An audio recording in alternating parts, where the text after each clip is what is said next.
decided as much as possible to come as soon as we can for 3 million reasons. First of all, to register our sympathy and compliment and to commiserate with the state for the extent of the damage and devastation that happened.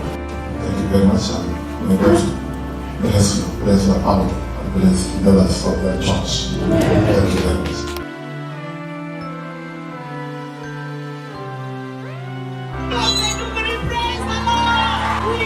Because we love you and want to thank God for your preservation.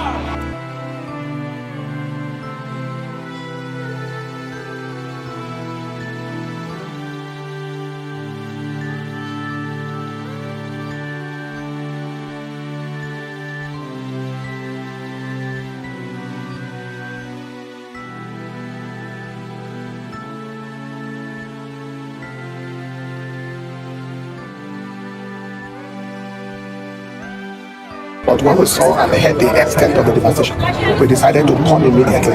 Number one, to let the people of the land know that we are with them and to commiserate and stand with them. And number two, also to pray that this thing, God will continue to take and recover the land back to how it was before the flood. And then to also assist in one way or another with relief. But from what we have seen on the ground, the need is enormous.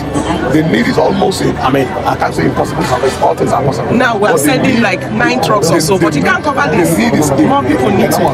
So we're trying to see as many people as can rise to the occasion.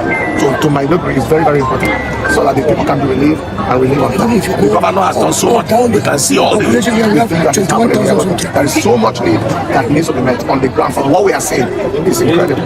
This special advisor is saying that there are over 21,000 people inside this camp now. That there are over 21,000 people inside the camp now. He says that the need is so enormous.